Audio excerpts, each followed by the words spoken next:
como ya saben, todos aquí juntitos para la práctica. Así lo sacando. Yo casi me voy. Bueno, vamos a continuar hoy con la circulación pulmonar. Vamos a tocar algunos puntitos allí y luego tendremos cómo medir un poco esa circulación pulmonar. Realmente son temas un poco cortitos, pero que son de importancia para que lo podamos recordar también. Si recordamos un poquito de esa anatomía, nuestros vasos pulmonares, esas arterias pulmonares van a traer sangre desoxigenada y sus paredes van a ser delgadas y distensibles, ¿verdad? Es una característica que tienen nuestros vasos, nuestras arterias pulmonares. Los vasos bronquiales van a representar el 1 al 2% del gasto cardíaco total y va a tener esa sangre oxigenada. Los linfáticos van a ser los encargados pues, de drenar y allí van a drenar al conducto linfático torácico derecho. Estas serían las tres grandes características que tenemos que recordar para esta clase. Entonces, recordamos que nuestras arterias pulmonares van a ser delgadas, extensibles y que los vasos bronquiales van a representar el 1 al 2% de nuestro gasto cardíaco total. Y por supuesto el drenaje y la ubicación, ¿verdad? De nuestro conducto linfático torácico derecho, que es el que va a ser el mayor porcentaje de nuestro drenaje. El volumen sanguíneo de los pulmones es de aproximadamente ¿cuánto?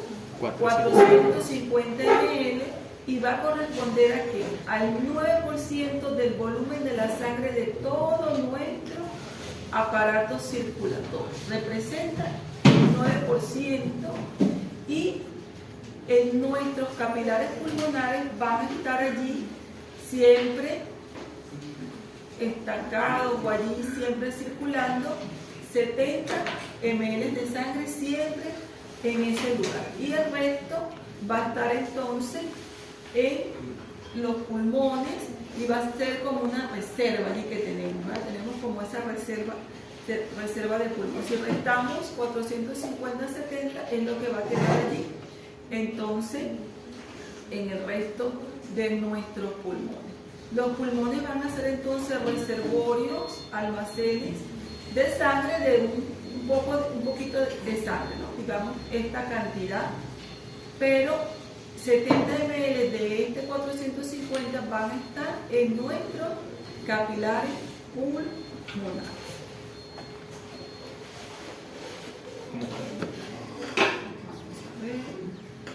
Cuando la concentración de oxígeno en el aire de los alvéolos disminuye por debajo de lo normal, los vasos sanguíneos adyacentes, ¿qué van a hacer? Se contraen, ¿verdad? Se constriñen, se contraen. Y esto es algo que es diferente si lo tomamos en cuenta lo que sucede en el resto del cuerpo. Y esa fue la clase que vieron de vasoconstricción pulmonar, para recordar ahí ese concepto. Entonces, a diferencia del resto de nuestro cuerpo, cuando disminuye la concentración de oxígeno por debajo de lo normal, que serían estos valores de referencia, los vasos sanguíneos que están allí van a hacer esa contracción. ¿Con qué finalidad? Este efecto produce la reducción de la concentración del oxígeno sobre la resistencia vascular pulmonar, disminuye y tiene una función importante, que es distribuir el flujo sanguíneo a donde sea más eficaz. Entonces, redistribuye el flujo hacia donde va a ser mejor captado y donde va a favorecer el aumento, la absorción, digámoslo así, de nuestro oxígeno. Los capilares, cuando hablamos nosotros de las zonas 1, 2 y 3, vamos a recordar algunos conceptos de esto. Decíamos que los capilares de las paredes alveolares están distendidos por la presión de la sangre que hay en su interior. Entonces, los capilares tienen su presión que va a mantenerlos abiertos, ¿verdad? Distendidos. Pero simultáneamente están a la vez comprimidos ¿por quién? Por la presión que ejerce el aire de los alveolos que están en su exterior. Entonces, la presión de los alveolos va a tratar de comprimir el vaso, pero el vaso también tiene su propia presión que va a tratar de mantenerlo abierto, distendido, ¿verdad? Para que circule la sangre. Pero no en todas las zonas sucede esto. Por lo tanto, siempre que la presión del aire alveolar pulmonar sea mayor que la presión de la sangre de los capilares, ¿qué va a pasar con los capilares? Los capilares se cierran y no va a haber flujo sanguíneo. Si la presión que está afuera, la presión del capilar va a querer mantener el capilar abierto, pero la que está por fuera, si es mayor, ¿qué va a hacer? Lo va a comprimir y él no va a poder vencer esa presión. ¿Y qué va a pasar entonces con el flujo en ese capilar? No se va a dar, no va a haber flujo, ¿verdad? Este concepto es clarito, es sencillo, pero tienen que entenderlo para poder entender lo que pasa en las diferentes zonas que ya le hemos estado comentando. Entonces decíamos que en la zona 1 hay ausencia de flujo durante todas las porciones del ciclo cardíaco, tanto en la diástole como en la sístole. ¿Por qué? Porque la presión capilar alveolar local en esas zonas del pulmón nunca aumenta por encima de la presión del aire alveolar en ninguna fase del ciclo cardíaco. Entonces esto va a favorecer entonces que no haya flujo en esa zona. La zona 2, el flujo sanguíneo va a ser intermitente, solo durante los picos de presión arterial pulmonar, porque la presión sistólica en ese momento es mayor. Entonces, en este momento, en la sístole va a ser mayor y esto va a permitir entonces que haya una diferencia de presión que va a permitir que en ese momento sí haya flujo. Pero en la diástole va a ser la presión menor y que va a provocar que se contraiga, ¿verdad? Que la presión es menor que la presión del aire alveolar. Entonces, en este momento vamos a tener una constricción y no va a haber flujo. Por eso decimos que en esta zona el flujo es intermitente, porque va a estar mediado por esa presión. Y también entonces decíamos que allí lo analizamos también con lo que es la diástole y la sístole, y así el concepto queda como más sencillo. Entonces, en la diástole, ¿qué pasa? Se constriñe. Y en la... Se apertura en sí. En la sístole sí hay flujo. Sí hay flujo, y en la diástole no hay flujo. Entonces, por eso decíamos que nuestro flujo es intermitente. Ahora, en la zona 3, el flujo va a ser continuo. ¿Por qué? Porque la presión capilar alveolar es mayor, va a ser mayor, y esa presión no va a permitir el cierre, ¿no? No va a permitir el cierre.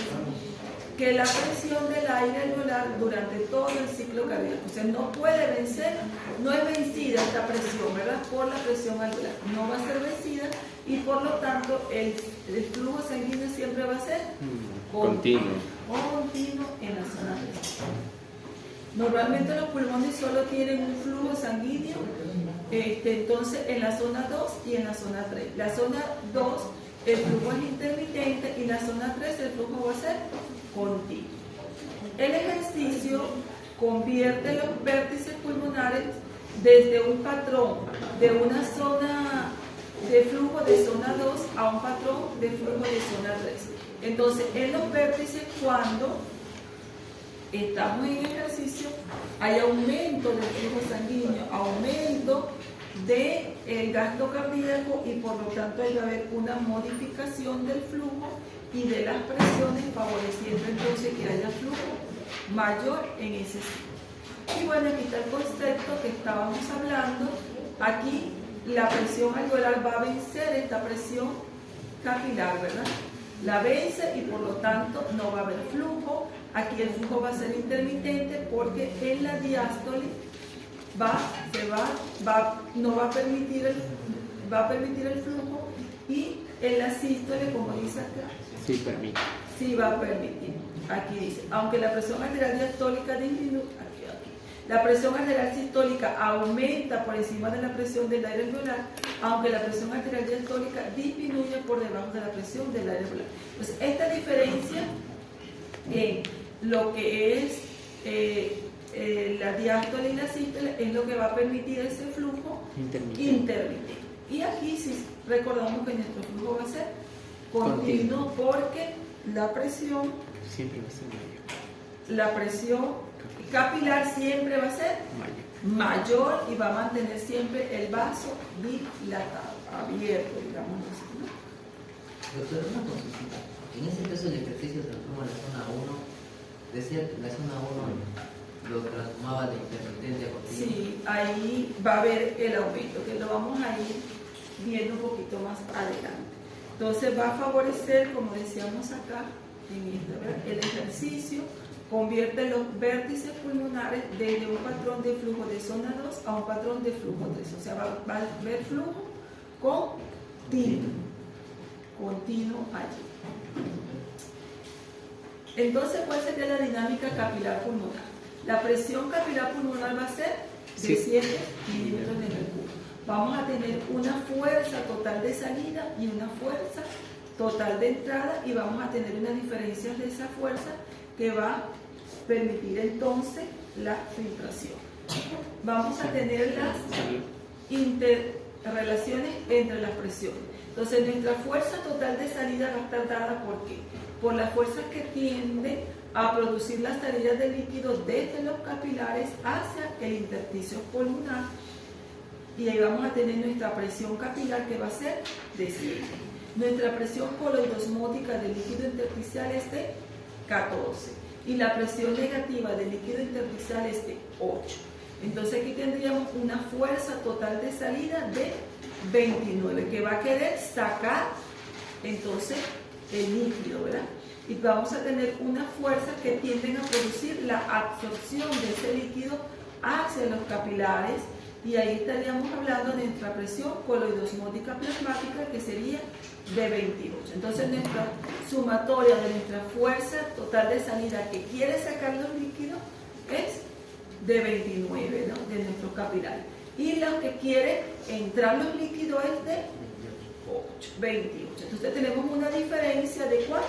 De 1. De 1. Pero basta tener una diferencia de 1 milímetro de mercurio para lograr La filtración. la filtración. Muy bien. Así, las fuerzas normales de salida son ligeramente mayores que las fuerzas de entrada, lo que da una presión media de filtración en la membrana capilar pulmonar. Esta presión de filtración genera un ligero flujo continuo de los líquidos desde los capilares pulmonares ¿hacia dónde? Hacia los espacios intersticiales. Si esto no se diera, entonces ¿qué va a pasar allí? Se acumula líquido, ¿verdad? Que fue la clase que vieron ayer De edema. de edema, ¿no? Y excepto la pequeña cantidad que se evapora en los alveolos, este líquido es bombeado de nuevo ¿hacia dónde? Hacia la circulación a través del sistema linfático pulmonar, y así estamos en equilibrio, porque si no, el pulmón, ¿qué pasaría si no hay esa pequeña diferencia que ya vimos que es apenas de 1, ¿verdad? El pulmón se llenaría de líquido, ¿verdad? Y no estaría funcionando de forma adecuada. Y aquí tenemos entonces nuestra presiones que producen el movimiento del líquido de nuestros capilares a nuestro alveolar. Tiene que haber una diferencia de presión de por lo menos de 1, ¿verdad? Tenemos unas presiones que van a favorecer la salida y una que se va a oponer, pero esa diferencia de presión nos va a permitir que a nivel de nuestro sistema linfático se pueda dar la absorción de ese líquido, ¿no? Ventaja fisiológica del sistema pulmonar por ser un sistema circulatorio de baja presión. Entonces nuestra presión hidrostática es de 7 milímetros de mercurio capilar y nuestra presión colidosmótica es de 28. Por eso tenemos un factor de seguridad. Fíjense, la diferencia de estas dos presiones, ¿de cuánto es? 21. De 21. Hay un margen de seguridad bastante amplio que va a permitir que no se dé esto, ¿verdad? Esto no se da porque tenemos este margen de seguridad. Pero cuando eso falla, cuando la absorción, los diferentes mecanismos fisiopatológicos que vieron ayer que causan el edema pulmonar, fallan esos mecanismos de absorción o de eliminación y por lo tanto va a acumularse entonces el líquido y va a dar origen a edema pulmonar. Eso sería esa partecita chiquitita. Ahora vamos a la otra que también es cortita.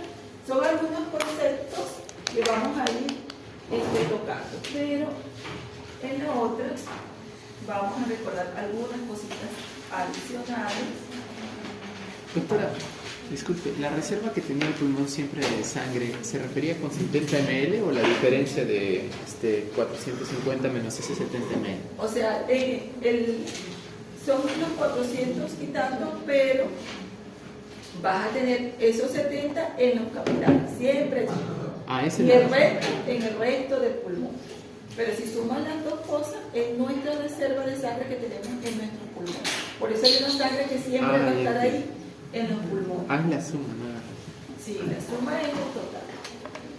Mediciones de las presiones en la circulación pulmonar. Entonces vamos avanzando. Aquí tenemos nuestra evaluación de nuestras presiones en el sistema pulmonar. Y esta gráfica nos permite hacer una evaluación de las presiones en el tiempo, ¿verdad? En segundos. Y aquí tenemos la curva de pulso de presión del ventrículo derecho. Tenemos las curvas del pulso de presión del ventrículo derecho y de la arteria pulmonar que vamos a verlo aquí. Tenemos nuestra curva del ventrículo derecho y nuestra curva de presión de la aorta con diferentes presiones. Pero si ustedes comparan estas presiones con estas, ¿cuáles tienen mayor presión? ¿Esta o esta? La presión aórtica. Las de arriba, ¿verdad? Tienen mayor presión. Entonces, primer concepto, aquí vamos a tener presiones más altas que estas presiones. Y va a haber una diferencia entre las presiones, la curva ventricular derecha y la curva arterial pulmonar. Entonces aquí nos dice, esta curva se compara con la curva de presión aórtica que es mucho mayor elevada. Si pierden el dibujito ya sabemos que estas son mayores que estas. ¿Y que muestra? Bueno, lo que vemos en la figura. La presión sistólica del ventrículo derecho del ser humano normal es un promedio de 25. Aquí tenemos nuestra presión sistólica del ventrículo derecho, que es un promedio de 25.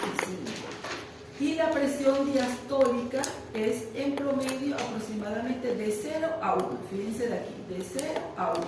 Entonces aquí tendríamos nuestra presión. ¿Cuál? La de arriba sistólica. ¿Y la de abajo? Diastólica. La diastólica. Entonces hay diferencia, ¿no?, entre las presiones. Valores que son solo un quinto de los de ventrículo izquierdo. Entonces tenemos dos conceptos, aquí tenemos mayores presiones, aquí tenemos menos presiones, pero también van a haber diferencias entre la presión diastólica y la presión sistólica a nivel de la arteria pulmonar.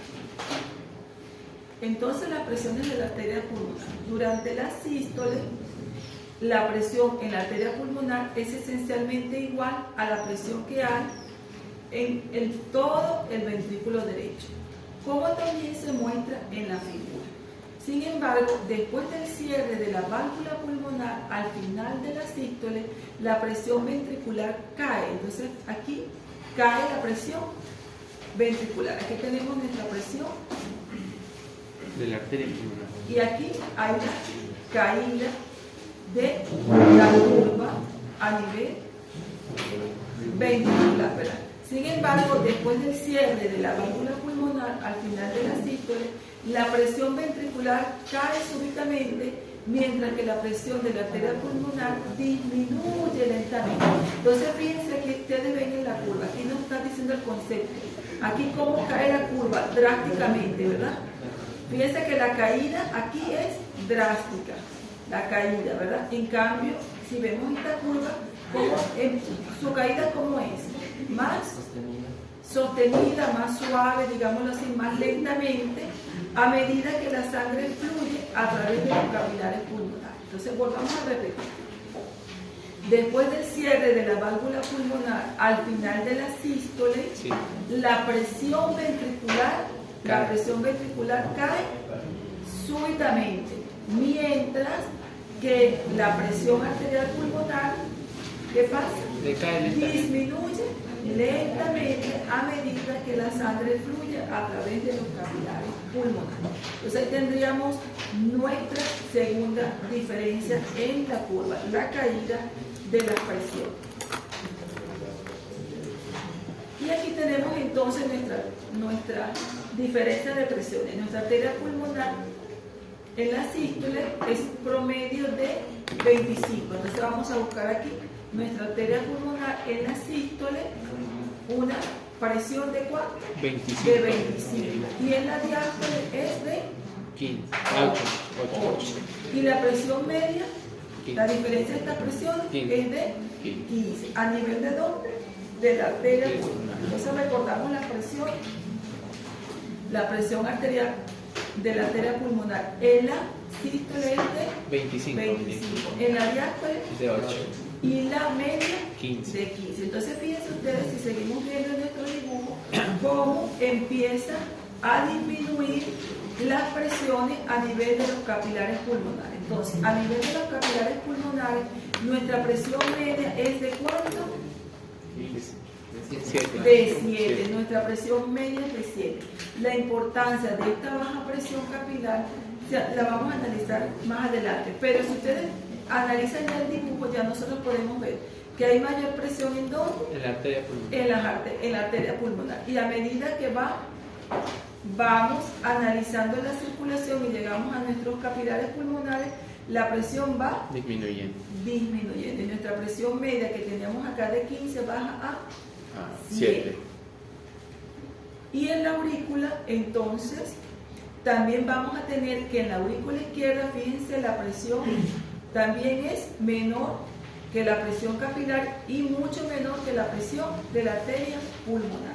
La presión media de la aurícula izquierda y de las venas pulmonares principalmente en promedio es aproximadamente ¿de cuánto? De 2 milímetros. De 2 milímetros de mercurio. Entonces aquí la gráfica es muy entendible y varía desde un valor tan bajo como 1 milímetro hasta un tanto de 5. Entonces puede ser entre 1 y 5, en promedio aquí tenemos 2. Entonces vemos la caída de la presión de la arteria pulmonar, valores un poco más altos van cayendo hasta valores bajos a nivel de nuestra aurícula izquierda. Entonces vamos a hablar un poquito de esa presión de la aurícula izquierda. Habitualmente no es posible medir la presión de la aurícula izquierda. Como hemos dicho en algunas clases, los fisiólogos quieren medir todo, ¿verdad? Aquí no hemos podido, pero son muy inteligentes, ¿no? Hacen lo máximo y lo lograron. Pero ¿cómo lo hicieron? No es posible entonces medir la presión de la aurícula izquierda de un ser humano utilizando un dispositivo de medida directa, porque es difícil introducir un catéter a través de las cavidades cardíacas hacia la aurícula izquierda. Sin embargo, con frecuencia se puede estimar esa presión de la aurícula izquierda con una exactitud moderada, midiendo lo que se denomina la presión de enclavamiento pulmonar. Esto se consigue introduciendo un catéter, en primer lugar, a través de las venas periféricas hasta la aurícula derecha. Llega el catéter allí, después a través del lado derecho del corazón y a través de la arteria pulmonar hacia una de esas ramas pequeñas de la arteria pulmonar y finalmente es empujado el catéter hasta enclavarse firmemente en esa rama pequeña y de allí se extrapola la medición. Entonces, la presión se mide a través del catéter y la vamos a denominar la presión de enclavamiento. Es de aproximadamente ¿de cuánto? de 5 milímetros de mercurio, nuestra presión de aurícula izquierda. Entonces este es el procedimiento para lograr establecer nuestra presión de enclavamiento, colocando el catéter. Este será el catéter, llega hasta acá, sale aquí, y aquí hay como un cierre. Si ustedes ven, inflan el catéter y allí pueden medir entonces la presión de la arteria pulmonar. Y esto es importante, sí, porque hay patologías que van a repercutir en estas presiones, y por eso es importante conocer estos valores. Entonces aquí tendríamos nuestra presión de 0 a 7. ¿En dónde? Aurícula derecha. Y aquí. Ventrículo derecho. ¿Cuál es? Fíjense la diferencia de la altura de la curva. ¿Dónde hay mayor presión? En el ventrículo derecho. ¿Y menos? En la aurícula derecha. Ok, entonces eso es importante que podamos verlo, y esto es justamente lo que se pudo lograr con esa presión de grado. La presión de la aurícula izquierda, como todo el flujo sanguíneo se ha interrumpido en la arteria pequeña enclavada, allí si vieron el dibujito, se interrumpe el flujo, el catéter se infló, ¿no? Aquí el catéter, si ustedes lo ven, aquí está infladito, ¿verdad? Entonces interrumpimos el flujo de la arteria esa pequeña enclavada, y como los vasos sanguíneos que se extienden más allá de esta arteria establecen una conexión directa con los capilares pulmonares, entonces esta presión de enclavamiento es habitualmente solo entre 2 a 3 milímetros de mercurio, mayor que la presión de la aurícula izquierda. Entonces así tenemos nuestro valor de referencia. Cuando la presión de la aurícula izquierda aumenta a valores elevados, también lo hace la presión de enclavamiento pulmonar. Entonces por eso es importante conocer. Por tanto, las mediciones de la presión de enclavamiento se pueden utilizar para estudiar clínicamente las alteraciones de ¿quién? De la presión capilar pulmonar y de la presión de la aurícula izquierda en pacientes que tienen insuficiencia cardíaca congestiva. Estimación de la presión arterial pulmonar mediante la ecografía. Y esto ha sido un gran avance, ¿no? Los avances tecnológicos en la ecocardiografía durante los últimos 30 años han aumentado la precisión de la evaluación anatómica de la estructura como tal del corazón y de la función de esas cavidades cardíacas derechas, así como la estimación entonces de la presión de la arteria pulmonar y la evaluación de la hemodinamia pulmonar. Entonces, a nuestros pacientes no les tenemos que meter un catéter para yo poder establecer esa presión. Ya con realizar un estudio ecográfico, nuestro cardiólogo, nuestro especialista, nos puede estimar y nos puede decir entonces cuándo esa presión de la arteria pulmonar está fuera de rango. Las conclusiones derivadas de un informe ecocardiógrafo deben sugerir la probabilidad de hipertensión pulmonar. Entonces, el aumento de la presión a nivel de la arteria pulmonar en función a los elementos que permiten estimar la presión diastólica, sistólica o la media de la arteria pulmonar, más la presencia de elementos indirectos de hipertensión pulmonar que permiten evaluar la hipertensión pulmonar.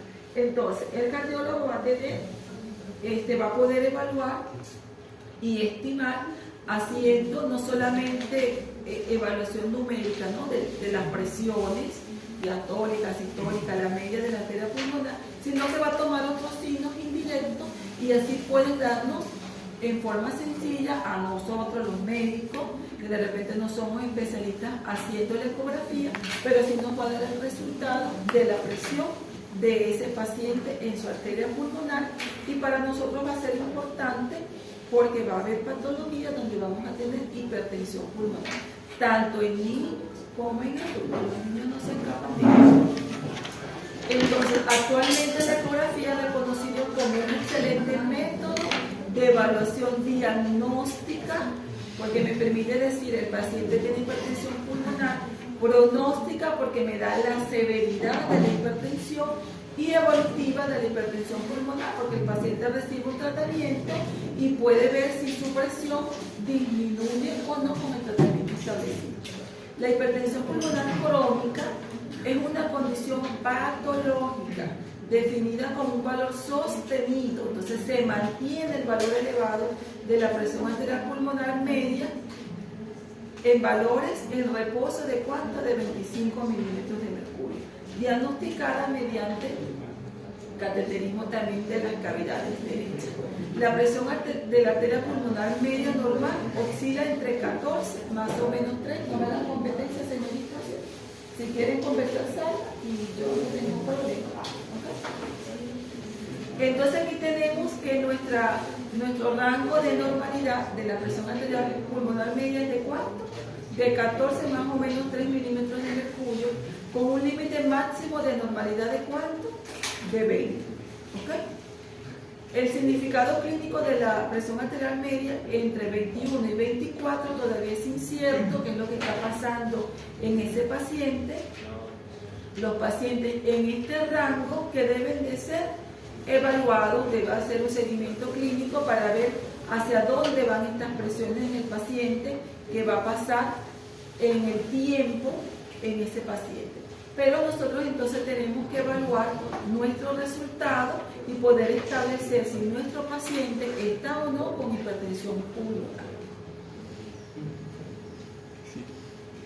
El rango fisiológico entonces de la presión arterial pulmonar sistólica es dependiente de la edad y del área de superficie corporal, llegando hasta 40 milímetros de mercurio en mayores de 50 años y en pacientes obesos. Entonces es importante que este valor sea analizado en base a qué? A la edad, porque varía, y a su peso, ¿no? Al índice de masa corporal. Es variado y en base a eso se toman entonces también los parámetros.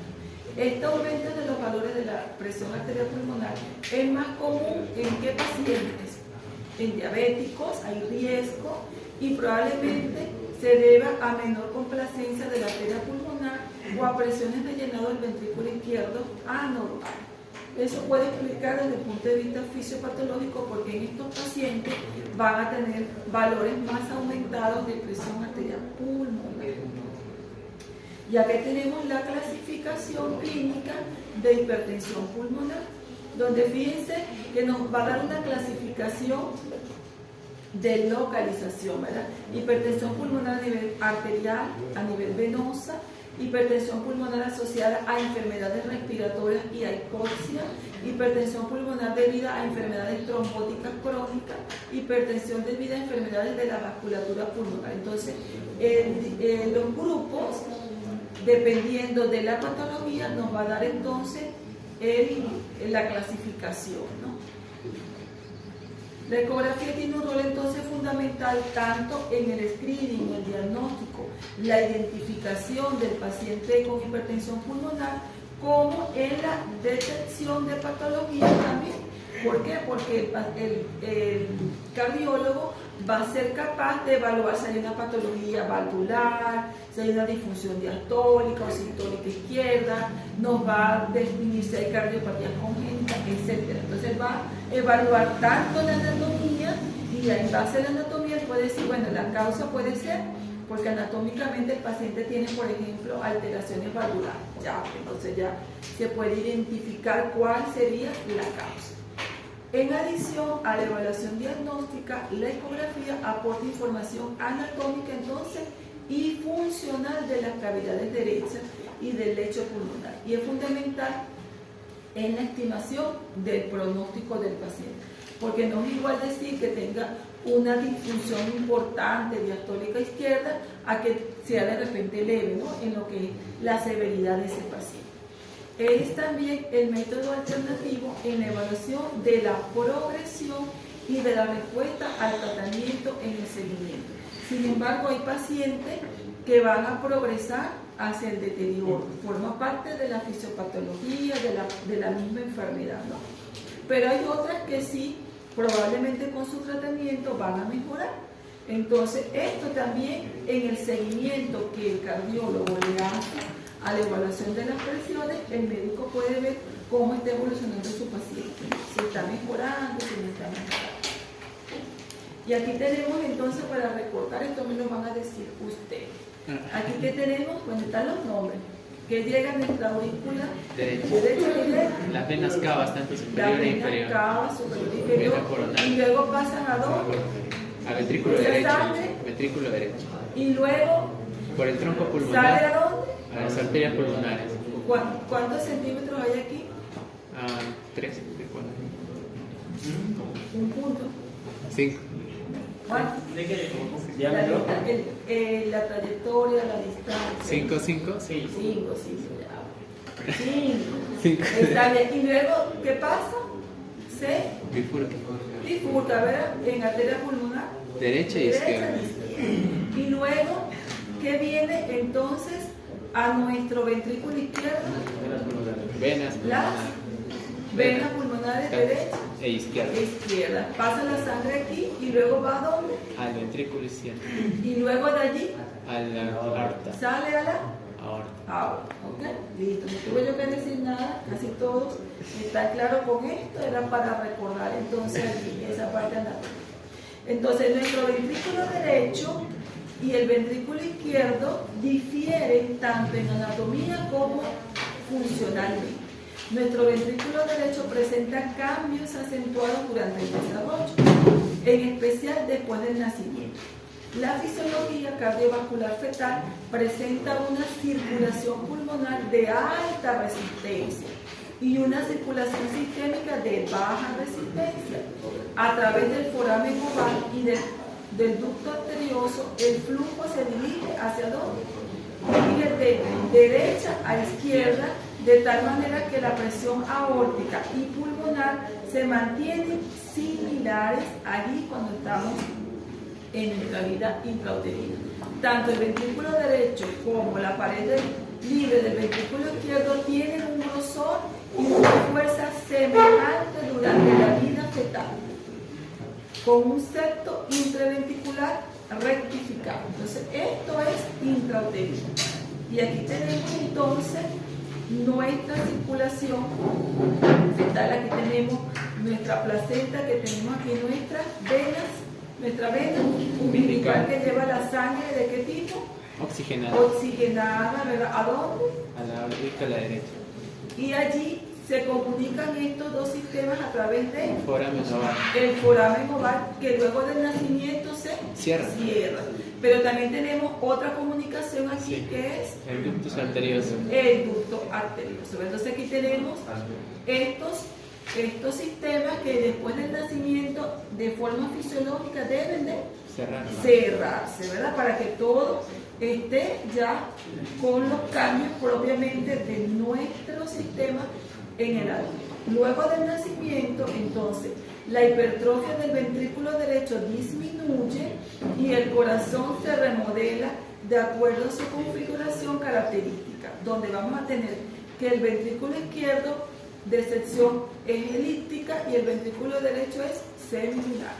Si bien antes del nacimiento la pared del ventrículo derecho y del ventrículo izquierdo tienen el mismo grosor, en adulto sabemos que la pared del ventrículo derecho tiene normalmente un grosor de paredes delgadas.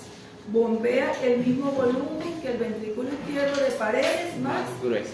pues entonces ya tenemos una diferencia después del nacimiento en la edad adulta. El ventrículo derecho, a diferencia del ventrículo izquierdo, tiene tres porciones bien diferenciadas: un tracto de entrada, una porción trabeculada y un tracto de salida. La perfusión coronaria del ventrículo derecho también es diferente.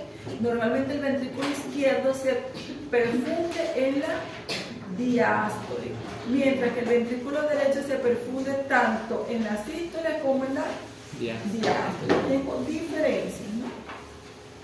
Diferencias que me gusta preguntar. La contracción ventricular izquierda depende del movimiento de torsión, rotación y acercamiento concéntrico de sus paredes. En cambio, la del ventrículo derecho está dada principalmente por el acortamiento de sus fibras longitudinales y por la tracción de su pared libre con disminución del área de superficie. Es una contracción secuencial que comienza en la porción trabeculada y culmina la contracción del infundíbulo 25 a 50 segundos, milisegundos después. Okay, entonces tenemos ahí una diferencia también.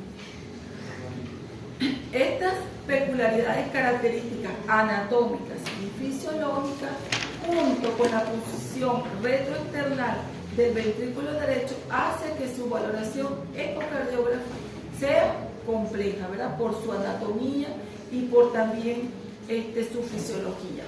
Destacamos que la principal predictor pronóstico en pacientes con hipertensión pulmonar crónica es la disfunción sistólica del ventrículo derecho y que esta se asocia a peor pronóstico también en otras condiciones clínicas como insuficiencia cardíaca izquierda, infarto agudo del miocardio, tromboembolismo pulmonar y cardiopatía congénita. Entonces van a repercutir más. Ahora hablamos un poquitico del líquido de la cavidad pleural. Cuando los pulmones se expanden y se contraen durante la respiración normal, se desliza en el interior de la cavidad pleural ese pequeño líquido, ¿verdad? Sí. Que va a ser una cavidad que no va a ser real, pero que si se altera va a llegar a ser ya real, ¿no? Para facilitar entonces ese desplazamiento, sí, ese movimiento, hay una delgada capa de líquido mucoide entre la pleura parietal y la pleura distal.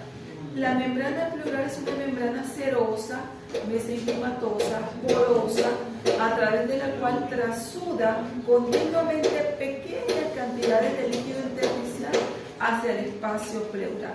Estos líquidos arrastran con ellos proteínas tisulares, lo que da al líquido pleural una característica mucoide, que es lo que permite el deslizamiento muy fácil de los pulmones en movimiento. Entonces facilita la expansibilidad pulmonar, ¿verdad?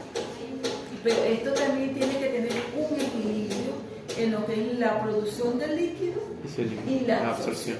Porque si esto también no se da, entonces por diferentes mecanismos fisiopatológicos empieza a acumularse líquido, ¿no?, en el espacio pleural cuando esa diferencia de presiones no se da. Fíjense aquí, tenemos sitios donde va a haber mayor absorción de ese líquido, pero todo va a estar en equilibrio, ¿verdad?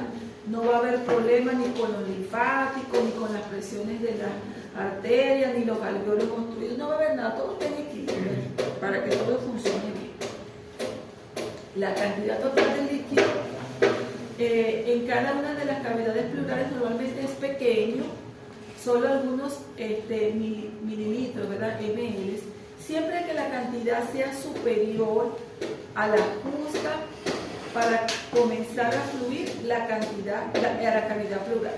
El exceso de líquido es extraído mediante el bombeo de los vasos linfáticos que se abren directamente de la cavidad pleural hacia dónde, hacia el mediastino, en la parte superior del diafragma, las superficies laterales de la pleura parietal. Esos son los sitios donde van a permitirse la absorción, pero debe estar en equilibrio para que pueda absorberse. Los vasos linfáticos tienen que estar también normales, ¿verdad?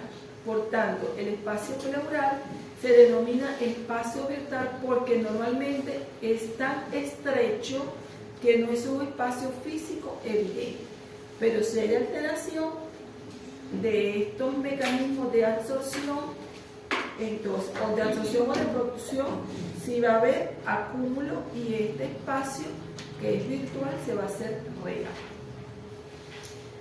Presión negativa en el líquido pleural. Siempre es necesaria una fuerza negativa en el exterior de los pulmones para mantener expandidos los pulmones. Esta presión es proporcionada por la presión negativa del espacio pleural normal, que ya sabemos que es una presión negativa. La causa básica de esta presión negativa es el bombeo de líquido desde el espacio pleural por los linfáticos, con la tendencia al colapso normal de los pulmones, que es de aproximadamente menos 4 milímetros de mercurio. La presión del líquido pleural siempre debe ser al menos tan negativa como menos 4 milímetros de mercurio para mantener expandidos los pulmones. Deseamos que la presión en el líquido también juegue un papel importante para que se pueda dar la inspiración y la expiración de forma normal. Las mediciones reales han mostrado que la presión habitualmente es de aproximadamente menos 1 milímetro de mercurio, que en algunos milímetros de mercurio más negativa que la presión de colapso de los pulmones. Así, esta negatividad del líquido pleural mantiene los pulmones normalmente fraccionados contra la pleura parietal de la cavidad torácica, excepto una capa muy delgada de líquido mucoide que actúa como lubricante. De resto, va a estar en equilibrio por esa diferencia de presión. El derrame es análogo al líquido del edema de los tejidos.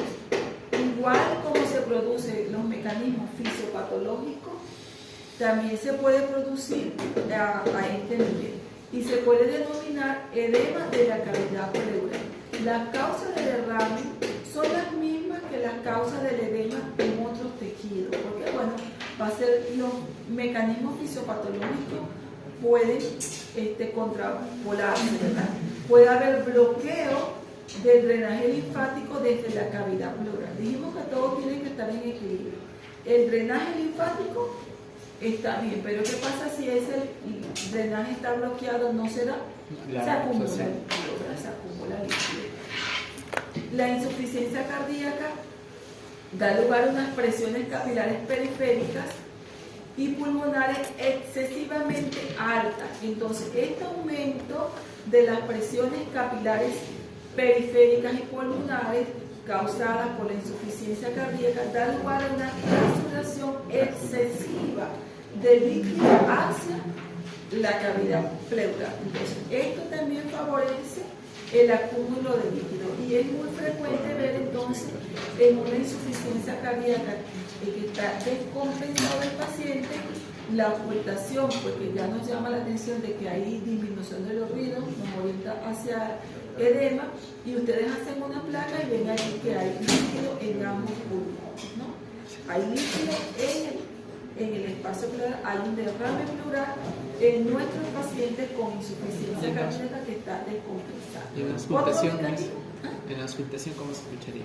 Primero vamos a escuchar disminución de los ruidos respiratorios, luego crepitantes que van a depender de la gravedad y marea ascendente, dicen una cosa que escucha abajo de repente sube para todo aquí. Entonces eso quiere decir que está aumentando la cantidad de líquido. Entonces otro mecanismo es la marcada reducción de la presión osmótica coloidal del plasma, que permite entonces una transsudación excesiva de líquido. Y el otro mecanismo es cualquier infección o cualquier otra causa de inflamación de la superficie de la cavidad pleural que produce rotura de las membranas capilares y permite salida rápida tanto de proteínas plasmáticas como de líquido hacia la cavidad. Y esto es lo que vemos en los pacientes con neumonía, ¿verdad? Que puede conllevar a un derrame pleural también por el proceso infeccioso. Entonces aquí tenemos una radiografía de tórax dentro de una tomografía de esto, donde aquí tenemos un pulmón que está normal y aquí tenemos un pulmón que está lleno de líquido, sí, y lo vamos a ver blanco, hiperdenso. Eso. Y esto es una complicación de falla de los mecanismos de absorción, de producción que normalmente deben de estar producidos. Gracias, Miguel.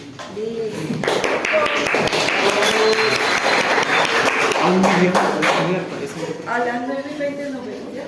¿Qué? Como una hora. Bien, gracias. Todos en la práctica, ¿verdad? Todos en la práctica.